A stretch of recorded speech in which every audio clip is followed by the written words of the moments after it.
नमस्कार साथियों, आप सभी के एक बार फिर से स्वागत है अभ्यास एग्री एकेडमी की यूट्यूब चैनल पर। तो आज हम पढ़ने वाले हैं प्लांट ब्रीडिंग एंड जेनेटिक्स की लेक्चर नंबर 2 है। एक हम पहले पढ़ चुके हैं। हमारी कुछ क्लासेस जो है 5 से 6 दिन तक जो है नहीं हुई थी यूट्यूब पर। अब कल से जो है ट्यूसडे से मंगलवार से रेगुलर हमारी क्लासेस चलने वाली हैं। तो चलिए स्टार्ट करते हैं दोस्तों। प्लांट ब्रीडिंग एंड जेनेटिक्स की जो है हमारी MCQ सीरीज लेक्चर नंबर 2, जो कि एग्रीकल्चर के सभी कॉम्पिटिटिव एग्जाम्स के लिए बहुत ही ज़्यादा महत्वपूर्ण है। तो चलिए स्टार्ट करें हम। अगर आप बिहार एग्रीकल्चर कोऑर्डिनेटर एग्जाम की तैयारी कर रहे हैं तो उसके लिए आप टेस्ट सीरीज परचेस कर सकते हैं। आप कंप्लीट डिटेल जानने के लिए आप एप्लीकेशन डाउनलोड करें, वहाँ पर आपको पूरी कंप्लीट जो है इसकी जानकारी मिल जाएगी। Test in both Hindi and English language, total number of test जो 70 मॉक टेस्ट है, फुल लेंथ टेस्ट 20 है और टॉपिक वाइज सब्जेक्ट टेस्ट 50 है। चलिए पहले क्वेश्चन की तरफ चलते हैं। पहला क्वेश्चन यहाँ पर पूछा जा रहा है, concept of epigenesis was proposed by, कि जो एपीजेनेसिस कंसेप्ट है ये किसके द्वारा प्रपोज किया गया है। तो देखो दोस्तों, एपीजेनेसिस जो कंसेप्ट है, जेनेटिक्स की एक थ्योरी होती है एपीजेनेसिस थ्योरी, ठीक है। एपीजेनेसिस थ्योरी जो किसके द्वारा दी गई है, वोल्फ के द्वारा। याद रखना, किसके द्वारा दी गई है, वोल्फ के द्वारा दी गई है। अब एपीजेनेसिस की थ्योरी क्या होती है, ये जेनेटिक्स से संबंधित है कि ऑर्गेनिज्म का जो विकास है, डेवलपमेंट है, वो कैसे होता है। इनका कहना था, वोल्फ का कहना था कि ये कहना ऑर्गेनिज्म का डेवलपमेंट कि भाई उसके शरीर के अंदर, जैसे मेल एंड फीमेल होते हैं, कि उनके शरीर के अंदर क्या होता है, एक अनडिफरेंशिएटेड मास है ना। किसी भी इंडिविजुअल का फॉर्मेशन, किसी भी एकल का जो निर्माण होता है, अविभेदित क्या होता है, अविभेदित एक मास होता है जिसको हम एम्ब्रो कहते हैं। बोले इंडिविजुअल का निर्माण, किसी भी जीव का निर्माण किससे होता है, इन्होंने बोला एम्ब्रो से, है ना। क्या होता है कि एम्ब्रो से इंडिविजुअल का निर्माण होता है। क्लियर, बात समझ में आ गई। अविभेदित जो है, ठीक है, अविभेदित जैसे हम कहते हैं कि अविभेदित पदार्थ, ठीक है, अनडिफरेंशिएटेड जो मास होता है, अनडिफरेंशिएटेड, ठीक है, अनडिफरेंशिएटेड मास जिसे हम कहते हैं एम्ब्रो, कि भाई भ्रूण से है किसी इंडिविजुअल का निर्माण होता है, धीरे धीरे इसमें ऑर्गन और जो है स्ट्रक्चर का निर्माण होता है। इस प्रकार से एक सजीव का फॉर्मेशन होता है। तो ये थ्योरी किसके द्वारा दी गई थी, ये थ्योरी याद रखना एपीजेनेसिस वोल्फ ने दी थी। अगला है ओरिजिन ऑफ स्पीसीज। देखो ओरिजिन ऑफ स्पीसीज जो है ना, एक बुक बहुत ही फेमस बुक है, ये किसके द्वारा रिटर्न की गई थी। ओरिजिन ऑफ स्पीसीज जो बुक है किसके द्वारा लिखी गई थी, याद रखना, ये चार्ल्स डार्विन के द्वारा। किसके द्वारा, याद रखेंगे आप, ये चार्ल्स डार्विन ने इसको लिखा था।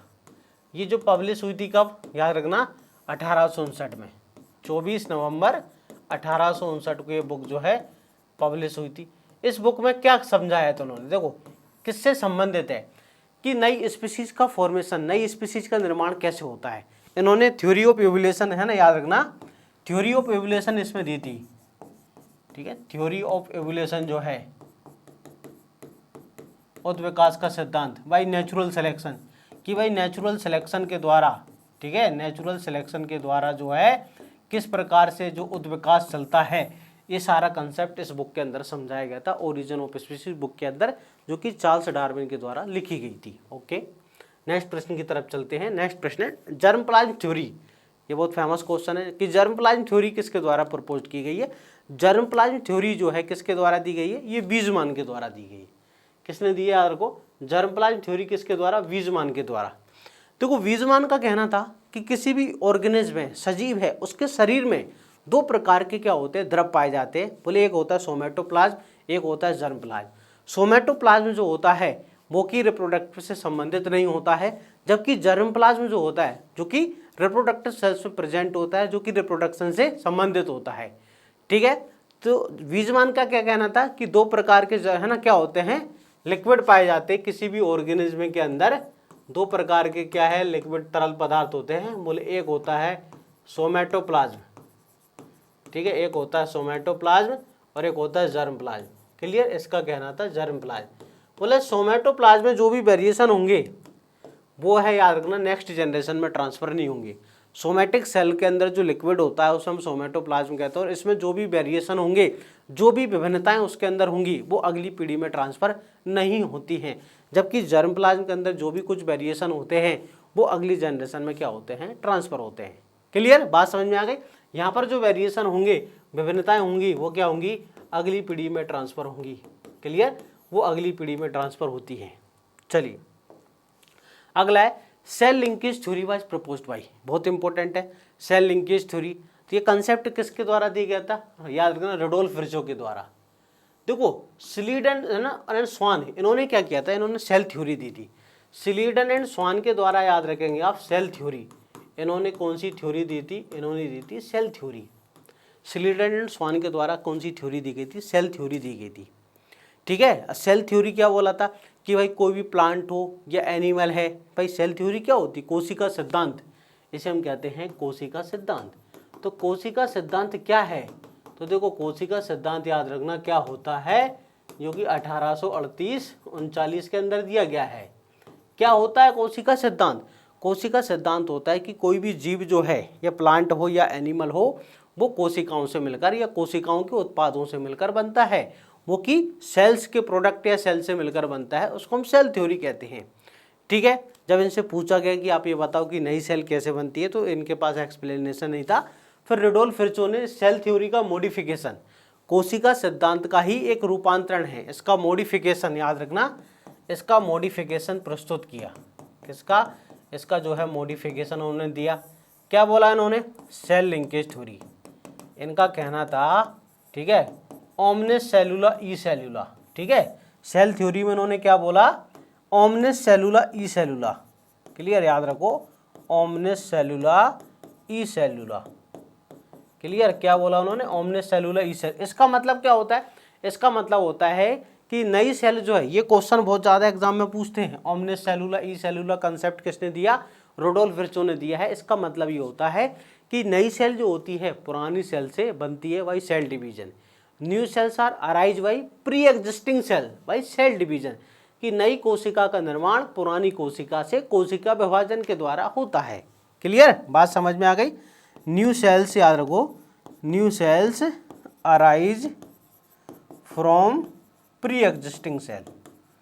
ठीक है, pre existing cell by cell division, इसका मतलब ये है बाई सेल डिवीजन, कि नई सेल पुरानी सेल में कोशिका विभाजन के द्वारा बनती है। ये पूरा कंसेप्ट है सेल लिंकेज थ्योरी का।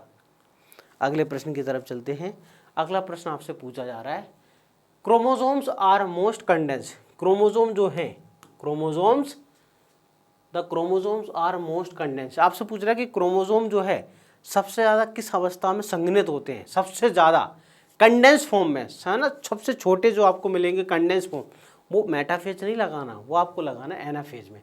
सबसे ज़्यादा जो कंडेंस होते हैं, भाई देखो क्या होता है कि जिस प्रकार से जो क्रोमेटिन फाइबर होते हैं इंटरफेज अवस्था में, धीरे धीरे इनसे गुणसूत्र का निर्माण होता है। यस, धीरे धीरे इनसे क्या होता है, क्रोमोसोम का निर्माण होता है।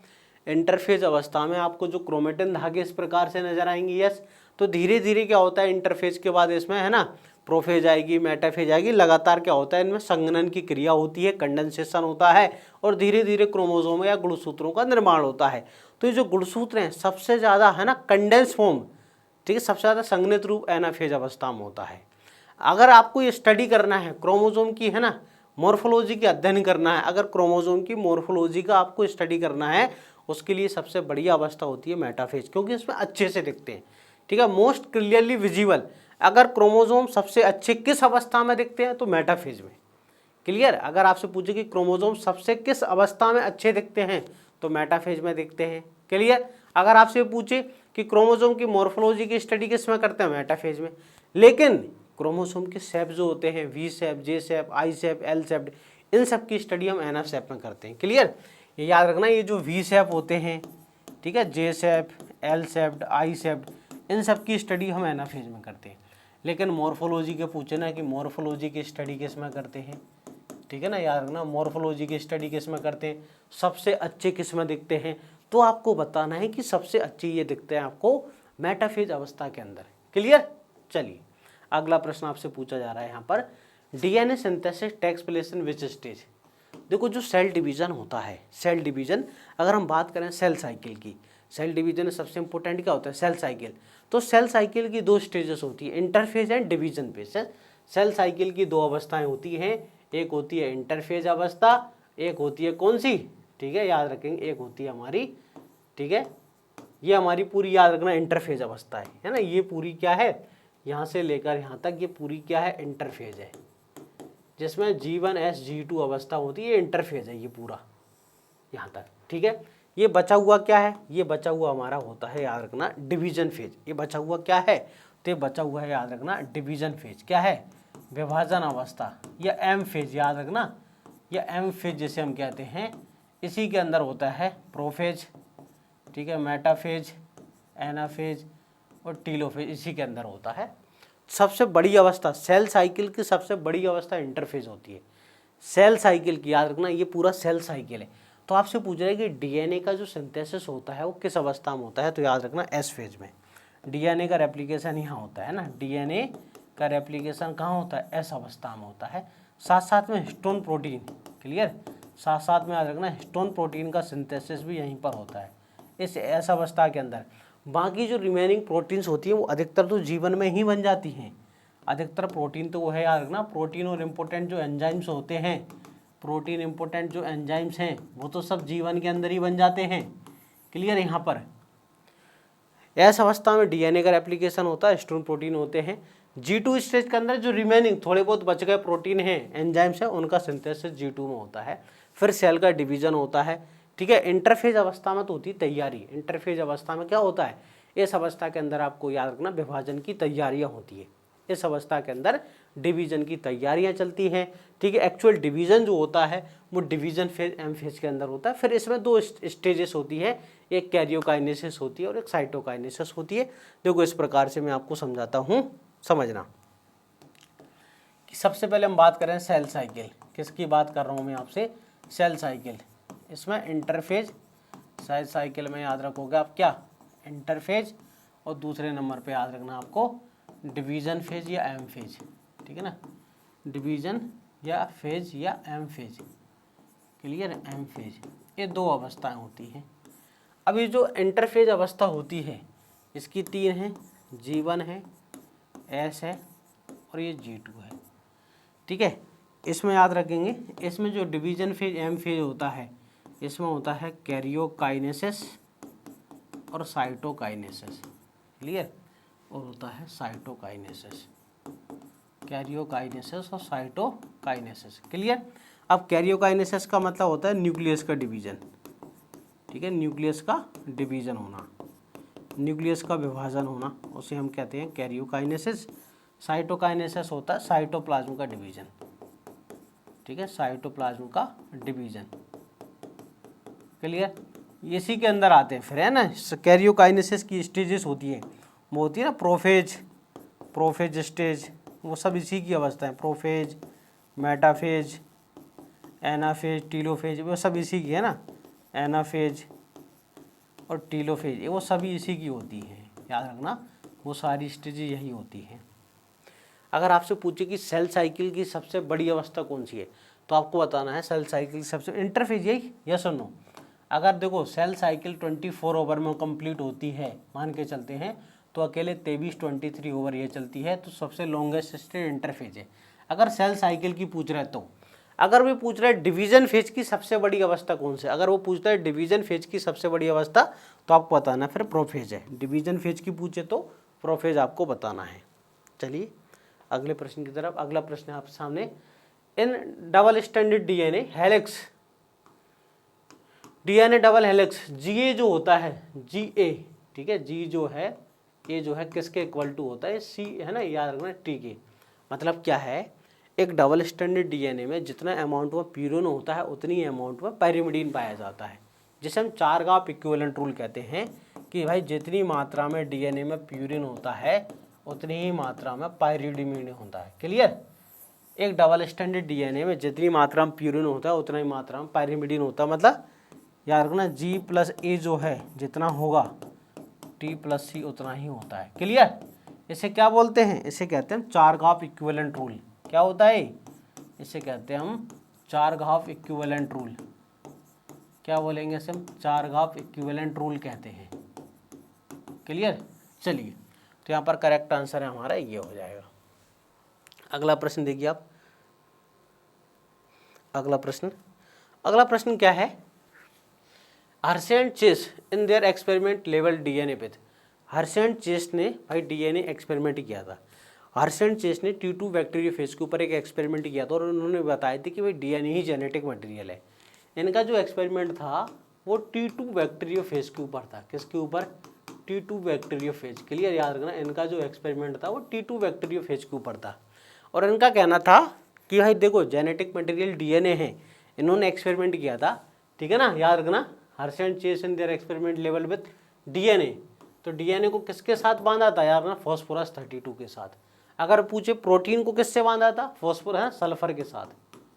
मतलब ये देखना चाह रहे थे कि नेक्स्ट जनरेशन में कौन जाता है, प्रोटीन जाती है, डीएनए जाता है, कौन अगली पीढ़ी में। जेनेटिक मटेरियल का मतलब जो नेक्स्ट जनरेशन में जाए। तो वे देखना चाह रहे थे कि अगली पीढ़ी में कौन जा रहा है, प्रोटीन जा रही है या डीएनए जा रहा है। तो प्रोटीन के साथ बांध दिया सल्फर, और है ना डीएनए के साथ बांध दिया फॉस्फोरस 32। जब अगली जनरेशन में स्टडी की गई तो पता चला फॉस्फोरस 32 आ रहा है, सल्फर नहीं आ रही है, तो इसका मतलब है कि डीएनए ही जेनेटिक मटेरियल होता है। क्लियर। चलिए अगला है the number of bases in the single turn off the DNA helix. DNA helix में सिंगल टर्न में कितने होते हैं नंबर ऑफ बेसेस? तो आंसर है 10। ओके, 10 बेस पेयर होते हैं। The common form of DNA present in the living organism. Living organism के अंदर जो कॉमन डीएनए प्रेजेंट होता है, वाटसन एंड क्रिक ने जिस मॉडल के बारे में बात की थी वो कौन सा होता है, याद रखना, बी डीएनए होता है। क्लियर। दो प्रकार के डीएनए होता है, right handed DNA, left handed DNA. Right handed DNA जो होता है वो दो प्रकार है ना, 4 होते हैं। Right handed DNA, right handed DNA जो होता है कितने प्रकार के, ए डीएनए, बी डीएनए, सी और डी। क्लियर। फिर एक होता है हमारा लेफ्ट हैंडेड डीएनए, ठीक है ना, लेफ्ट हैंडेड डीएनए। तो लेफ्ट हैंडेड डीएनए जो होता है इसका एक ही एग्जांपल है, वो है जेड डीएनए, जिग-जैग डीएनए। इसका एग्जांपल है जेड डीएनए। क्लियर, इसका एग्जांपल है जेड डीएनए। तो याद रखना, वाटसन एंड क्रिक ने जिस मॉडल के बारे में बात की थी, वाटसन एंड क्रिक ने जिस मॉडल के बारे में बात की थी, याद रखना वो वी डीएनए था ना। वाटसन एंड क्रिक ने जिस मॉडल के बारे में बात की थी वो कौन सा था, बी डीएनए ही था, double helix model. DNA polymerase first was discovered by. देखो डीएनए पॉलीमरेज एक इंपॉर्टेंट एंजाइम है जो कि डीएनए से रेप्लिकेशन से संबंधित होता है। तो DNA polymerase first, second, third, तो है ना, जिसमें सबसे इंपॉर्टेंट याद रखना डीएनए पॉलीमरेज फर्स्ट जो है इसकी खोज किसके द्वारा की गई थी, कोरेनबर्ग के द्वारा, है ना, किसके द्वारा, कोरेनबर्ग ने इसने की थी। ठीक है। चलिए अगला क्वेश्चन है द डीएनए देखो DNA replicating enzyme in the bacteria. Bacteria में डीएनए रेप्लिकेटिंग एंजाइम से कौन सा पाया जाता है, तो याद रखना डीएनए पॉलीमरेज थर्ड। देखो DNA polymerase first, second, third, ये एक इंपॉर्टेंट एंजाइम है डीएनए रेप्लिकेशन से संबंधित। तो इसमें तीनों में सबसे ज़्यादा महत्वपूर्ण होता है डीएनए पॉलीमरेज थर्ड है, याद रखना। डीएनए अगर आपसे पूछे कि डीएनए रेप्लिकेटिंग एंजाइम कौन सा होता है, तो इसमें सबसे महत्वपूर्ण होता है डीएनए पॉलीमरेज थर्ड होता है। क्लियर। अगला है protein involve in keeping the DNA single standard during the replication. देखो जब डीएनए रेप्लिकेशन होता है, ध्यान से सुनना एक बात, जब डीएनए रेप्लिकेशन होता है तो डीएनए की दोनों जो स्टैंड होती हैं, डीएनए की दोनों स्टैंड होती है, दोनों के बीच में हाइड्रोजन बॉन्ड्स होते हैं, यस और नो, दोनों के बीच में हाइड्रोजन बॉन्ड्स होते हैं, हाँ या ना। तो दोनों के बीच में जो हाइड्रोजन बॉन्ड्स होते हैं उनको तोड़ने की आवश्यकता है, इनको तोड़ने की आवश्यकता है। तो इनको तोड़ने की एक बात को समझना है, इनको तोड़ने के लिए, क्योंकि दोनों को अलग करना है, ये दोनों अलग कुछ ऐसे हो जाती हैं, ऐसे, ठीक है ना, इस प्रकार से हाइड्रोजन तोड़ के ऐसे वाई शेप्ड रेप्लिकेशन फोर्क बनता है। तो सबसे पहले देखो हाइड्रोजन बंध को तोड़ने वाला जो एंजाइम होता है वो कौन होता है, हेलिकेज। हाइड्रोजन बंध को तोड़ने वाला एंजाइम कौन सा है, तो हेलिकेज। ठीक है, इनको कौन सा एंजाइम तोड़ेगा, हेलिकेज। हेलिकेज क्या करता है, हाइड्रोजन बॉन्ड को तोड़ता है, ठीक है, को तोड़ता है। अब ये हाइड्रोजन बॉन्ड दोबारा से ना बन जाए, ये हाइड्रोजन तोड़ दिए, देखो ऐसा खुल गया, हो सके दोबारा से वापस आके दोबारा से हाइड्रोजन बंद है ना बन सकते हैं। तो इनको दोबारा से, तो यहाँ पर एसएसबी प्रोटीन जो होती है, सिंगल स्टैंडिंग बाइंडिंग प्रोटीन, ठीक है, एसएसबी प्रोटीन, कौन सी, एसएसबी, सिंगल स्टैंड बाइंडिंग, ये दोबारा से हाइड्रोजन बंद बनने को रोकती है। ये हमेशा सिंगल स्टैंड, ये दोबारा से डबल स्टैंड होने को रोकती है। दो याद रखना, एसएसबी का काम क्या है कि डीएनए सिंगल स्टैंडर्ड में रहे, दोबारा से आपस में जुड़ ना पाए, दोबारा से हाइड्रोजन बंद ना बन पाए। ये किसका काम है, ये किसका काम है, एसएसबी प्रोटीन का। क्लियर, ये किसका काम होता है, एसएसबी प्रोटीन का होता है। ठीक है, अब यहाँ पर ऐसे जब डीएनए इसको ये खुलता है ना, इसको हम वाइस रेप्लिकेशन फोर कहते हैं। तो है ना, यहाँ पर ऊपर टेंशन आ जाती है, ऐसे ऊपर बहुत ज़्यादा कोयलिंग हो जाती है कि नहीं, जैसे टेंशन आ जाएगी तो उस टेंशन को रिलीज करने वाला एंजाइम होता है टोपोआइसोमरेज। टेंशन को रिलीज याद रखना, टोपोआइसोमरेज। टोपोआइसोमरेज जो एंजाइम होता है टेंशन को रिलीज करने वाला एंजाइम होता है। ठीक है, यहाँ पर कट लगा देते हैं, जो कि डीएनए गाइरेज हम जिसे कहते हैं। ठीक है, डीएनए गाइरेज। ठीक है, याद रखना ये इंपॉर्टेंट एंजाइम है। तीन ही एंजाइम देखो, हेलिकेज एंजाइम का काम होता है हाइड्रोजन बॉन्ड को तोड़ना, जिससे ये दोनों स्ट्रैंड खुल जाएंगे, जिसे हम कहते हैं अनजिपिंग अनवाइंडिंग। हाइड्रोजन बंध के टूटने से डीएनए की श्रृंखलाएं दोनों ओपन हो जाती हैं, जिसे कहते हैं अनजिपिंग या अनवाइंडिंग। फिर ये दोनों श्रृंखलाएं आपस में कहीं जुड़ ना जाएं, दोबारा से डबल स्ट्रैंडेड डीएनए ना बन जाए।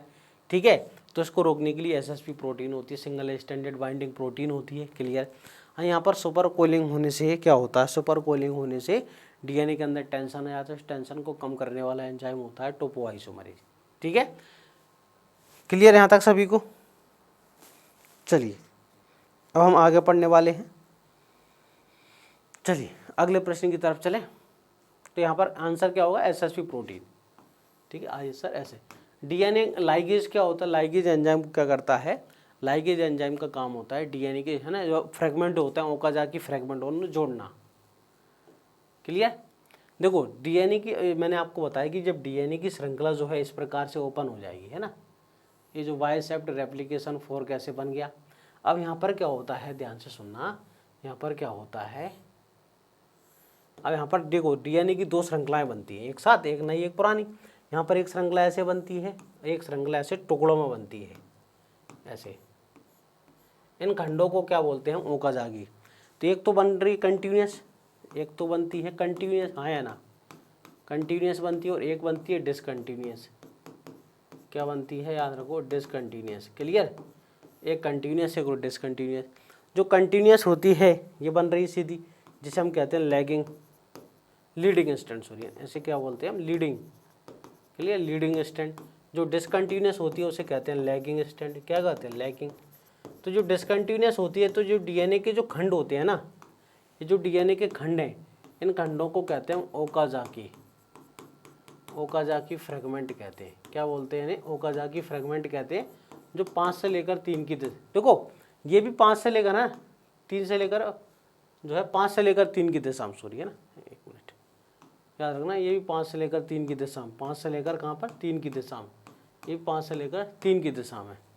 तो याद रखना हमेशा नई श्रृंखला चाहे लीडिंग हो चाहे लैगिंग हो, नई श्रृंखला चाहे लीडिंग हो चाहे लैगिंग हो, दोनों ही याद रखना हमेशा किस श्रृंखला में, इस ऑर्डर में बनती है, ये 5 से लेकर 3 की दिशा में ही बनते हैं, चाहे वो कंटिन्यूस हो चाहे डिसकंटिन्यूस। नई श्रृंखला जो होती है वो हमेशा याद रखना 5 से लेकर 3 की दिशा में ही बनती है, चाहे वो लीडिंग हो चाहे, है ना, लैगिंग हो। बाद में डीएनए खंडों को जोड़ दिया जाता है with the help of DNA ligase enzyme, बाद में जुड़ जाता है। तो आपसे पूछे कि ओकाजाकी खंडों को जोड़ने वाला एंजाइम कौन है, तो डीएनए लाइगेज होता है। अगला है maximum absorption of DNA molecule. जो डीएनए का मॉलिक्यूल होता है किस वेवलेंथ को सबसे ज़्यादा एब्जॉर्ब करता है।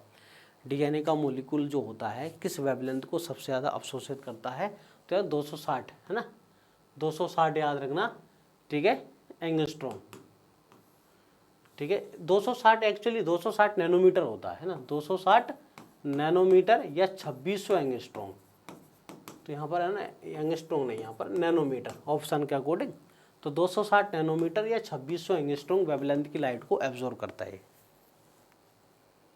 अगला प्रश्न देखें, in drosophila 16A region of X chromosome causes normal eye if the region is replaced by है ना रिप्लेटेड द आई प्रोड्यूस। कभी कभी देखो नॉर्मली क्या होता है कि ड्रोसोफिला का जो एक्स क्रोमोसोम होता है, ये एक्स क्रोमोसोम है, इसमें क्या होता है 16A नाम का एक बैंड होता है, ऐसे 16A और 16A।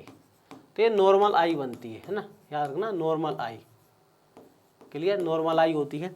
लेकिन कभी कभी डुप्लीकेशन हो जाता है, कभी कभी क्या होता है ड्रोसोफिला में ये 16I 3 बार आता है। 16I याद रखना कितनी बार आ जाता है, 3 बार, 16A और 16A, जिससे याद रखना 12I बनती है। क्या बनती है, 12I। क्या बनती है, 12I। क्लियर, 16A याद रखना कितनी बार, 3 बार आ जाएगा, 12I। तो याद रखना ये डुप्लीकेशन से होता है। ये क्वेश्चन बहुत इंपॉर्टेंट है, कई एग्जाम्स में आ चुका है कि ड्रोसोफिला के अंदर जो 12I बनती है, याद रखना ड्यू टू डुप्लीकेशन। ठीक है, किसके कारण? डुप्लीकेशन के कारण बनती है। क्लियर? किसके कारण? डुप्लीकेशन के कारण ये बनता है। चलिए अगला प्रश्न है, in human an XO individual have how many Barr body? XO individual में कितनी बार बॉडी है? देखो बार बॉडी निकालने का जो फॉर्मूला होता है, बार बॉडी निकालने का जो फॉर्मूला है होता है x-1, एक्स क्रोमोसोम की संख्या -1। तो यहाँ पर एक्स क्रोमोसोम की संख्या कितनी? 1, -1 बराबर 0। तो बार बॉडी कितनी आएगी? 0। यस। देखो अगर फीमेल है, एक्स है, अगर हम इसमें बार बॉडी निकालेंगे तो एक्स क्रोमोसोम की संख्या 2 -1 बराबर 1 बार बॉडी। अगर एक्स क्रोमोसोम 1 होगा तो बार बॉडी हमेशा 0 होगी। अगर एक्स क्रोमोसोम 2 होंगे तो बार बॉडी 1 होगी। अगर एक्स क्रोमोसोम 3 होंगे तो बार बॉडी 2 होगी। -1 करना होता है हमेशा। Nucleolus play the important role in the production. Nucleolus जो होता है किसके प्रोडक्शन में एक इम्पोर्टेंट रोल प्ले करता है? तो याद रखना आरआरएनए। आरआरएनए का सिंथेसिस ही कहाँ होता है? न्यूक्लियोलस के अंदर होता है। आरआरएनए का जो सिंथेसिस होता है वो कहाँ होता है? आरआरएनए का सिंथेसिस न्यूक्लियोलस के अंदर ही होता है। क्लियर? बाकी इन दोनों का सिंथेसिस तो कहाँ होता है? न्यूक्लियस के अंदर होता है, डीएनए से। ठीक है, इनका न्यूक्लियस के अंदर, लेकिन केंद्रिका, ये जो केंद्रक होता है, ठीक है, सेल के अंदर न्यूक्लियस है, न्यूक्लियस में है ना फाइब्रस जो है मेम्ब्रेनलेस स्ट्रक्चर होता है न्यूक्लियोलस, तो वहाँ पर आरआरएनए का सिंथेसिस होता है। An amino acid which is related to drought tolerance in plant. Plant में ड्रोथ टॉलरेंस से संबंधित कौन सा अमीनो एसिड होता है? प्लांट में ड्रोथ टॉलरेंस से संबंधित कौन सा अमीनो एसिड होता है? तो याद रखना कौन सा? प्रोलीन। प्लांट में सूखा, प्लांट में जो सूखा कंडीशन आती है, ड्रोथ आता है, उससे संबंधित अमीनो एसिड होता है, याद रखना प्रोलीन। अगर हार्मोन पूछे कौन सा हार्मोन है, ठीक है, हार्मोन आपको क्या बताना है? हार्मोन AB है। अगर ड्रोथ से संबंधित हार्मोन आपसे पूछ रहा है ना, ड्रोथ से संबंधित हार्मोन, तो आपको बताना AB होता है। चलिए अगला प्रश्न देखो, what is the seed multiplication ratio in chickpea? Chickpea and wheat, chickpea and wheat का जो सीड मल्टीप्लिकेशन रेशो होता है कि एक सीड से कितने सीड बनते हैं नॉर्मली, तो देखो चिकपी का होता है 1:10 और गेहूं का होता है 1:20। तो ये मोस्ट इंपोर्टेंट क्वेश्चन है जो एग्जाम में पूछा जाता है कि चिकपी और व्हीट जो होते हैं इनका जो है, देखो अधिकतर सीड मल्टीप्लिकेशन रेशो पूछा जाता है, तो ये बहुत इंपॉर्टेंट क्वेश्चन है। आप याद रखें चिकपी और व्हीट का कितना 1:10 से लेकर 1 जो है गेहूँ का 20 होता है। चलिए ओके, आई होप आपकी सीरीज़ बहुत अच्छे लगे होंगे, क्वेश्चन बहुत अच्छे हेल्पफुल हैं, एग्जाम में यहाँ से क्वेश्चन पूछे जाते हैं। अगर आपको सेशन अच्छा लगा है तो सेशन को लाइक करें, शेयर करें। अगर आप चैनल पर नए हैं तो चैनल को सब्सक्राइब जरूर करें दोस्तों, जैसे आने वाली वीडियो की नोटिफिकेशन आप तक सबसे पहले जल्दी पहुँचेगी। अगर आप बिहार एग्रीकल्चर कोऑर्डिनेटर एग्जाम की तैयारी कर रहे हैं उसके लिए आप टेस्ट सीरीज ले सकते हैं। एप्लीकेशन को डाउनलोड करें गूगल प्ले स्टोर से, अभ्यास एग्री अकेडमी को, वहाँ से जाके आपको मात्र 299 के अंदर जो है इसमें आपको कितने 70 टेस्ट आपको मिल जाएंगे। ठीक है, इसमें सब्जेक्ट वाइज हमारे 50 रहेंगे, 20 फुल लेंथ रहेंगे, तो आप इस टेस्ट सीरीज को परचेस कर सकते हैं। अगर आपकी कुछ भी क्यूरी है, कोई भी FCI का कोर्स लेना है, आपको बिहार एग्रीकल्चर है ना कोऑर्डिनेटर का कोर्स लेना है, तो आप इस नंबर पे हमसे कांटेक्ट कर सकते हैं। ये नंबर है व्हाट्सअप नंबर, इस पर आप क्या कर सकते हैं, कांटेक्ट कर सकते हैं जो भी आपका डाउट होगा। मिलते हैं नेक्स्ट वीडियो के अंदर नेक्स्ट नए क्वेश्चनों के साथ में, और जिसमें शानदार आपको मज़ा आने वाला है। तब तक के लिए गुड नाइट, जय हिंद।